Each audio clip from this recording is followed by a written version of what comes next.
There's a version of modern life that looks like it's working.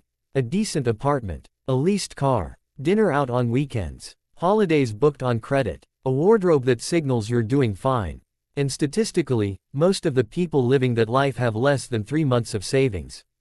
Not because they're reckless, not because they're unintelligent, but because somewhere along the way, borrowing money to feel wealthy became completely normal. Meet Daniel.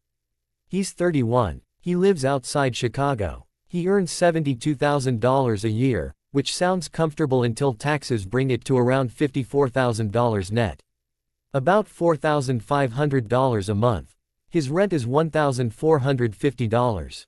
His car payment is $520 a month on a lease he upgraded last year because his old car didn't feel right for client meetings. Insurance adds another $180. He has $11,000 in student loans, minimum payments of $140 a month. A credit card balance of around $4,200 that he's been carrying for 8 months because he always pays something, just not everything. Subscriptions, gym, phone plan, another $210 gone. By the time Daniel pays what he owes, he has roughly $1,800 left for groceries, petrol, social life, and anything unexpected. He doesn't feel broke. He feels almost there.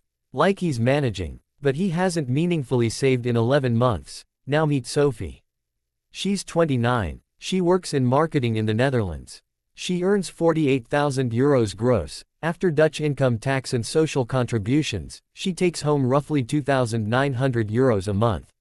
Her rent in Amsterdam is €1,350. She doesn't own a car. She uses a leased e-bike subscription and occasional car sharing, which runs about €180 a month combined. She has a revolving credit line she uses for travel, currently sitting at €3,600. She pays €150 a month toward it. She also uses buy now pay later for a couch she bought 8 months ago. That's €60 a month. What's left is around €1,160 for everything else. Sophie considers herself financially responsible. She has no overdraft. She files her taxes correctly. She's not bad with money. But she's also not building anything. The structure of her financial life is consuming nearly everything she earns, just quietly, and politely, and in installments. Here's what Daniel and Sophie share, and what connects millions of people across both continents.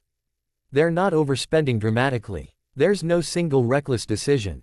What's happened instead is a slow accumulation of affordable commitments.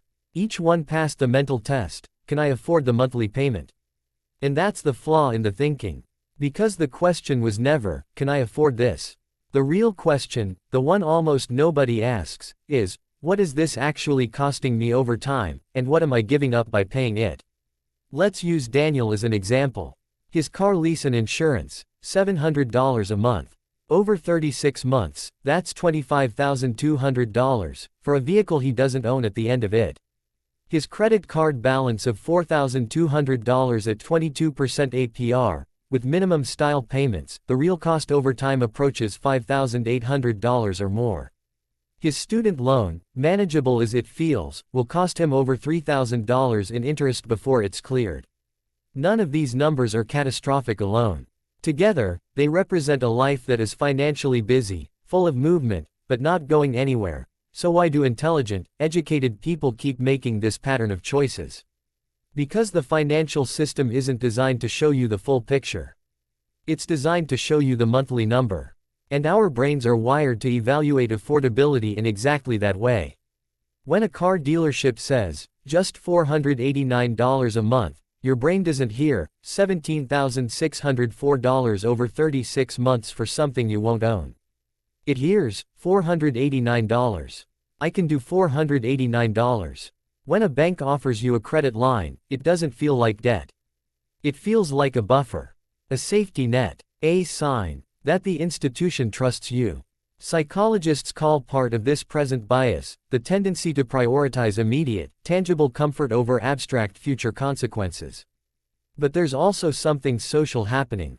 In both American and European middle-class culture, the visible markers of financial stability, the car, the apartment, the holidays, the wardrobe, have become the language of respectability.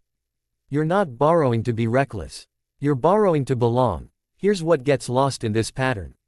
If Daniel redirected $600 a month, by driving a used car outright and clearing his credit card, and invested that amount at a modest 7% average annual return, over 20 years he'd accumulate approximately $310,000. He's not going to do that. Not because he's incapable, but because no one reframed the lease as a trade-off against $310,000. It was just presented as a monthly payment. Sophie, similarly, is 29. If she resolved her credit line, cut the car share subscription by switching habits slightly, and redirected €250 a month, over 25 years, the compounded outcome exceeds €200,000. Neither of them is being robbed. They're just participating in a system that monetizes the gap between how life looks and how it actually adds up. People who build real wealth over time don't necessarily earn more. They ask a different question. Not, can I afford the payment? But, what is this commitment replacing? They tend to keep fixed monthly obligations low, deliberately, so that economic flexibility is preserved. A smaller flat in a less prestigious postcode. A used car paid in cash. A holiday funded in advance. Not because they're minimalists or ascetics, but because they understand that financial freedom is built from the difference between what comes in and what is permanently committed. They are also quietly skeptical of products sold by monthly payment. They know that's not an accident of design. Daniel and Sophie aren't failing. They're doing exactly what the financial environment around them was built to encourage. The discomfort isn't in the spending. It's in recognizing that looking financially stable and actually becoming financially stable are two very different projects. And the gap between them, across both continents, is being quietly funded by monthly installments. If this kind of thinking is useful to you, subscribing means you'll see the next one when it's out.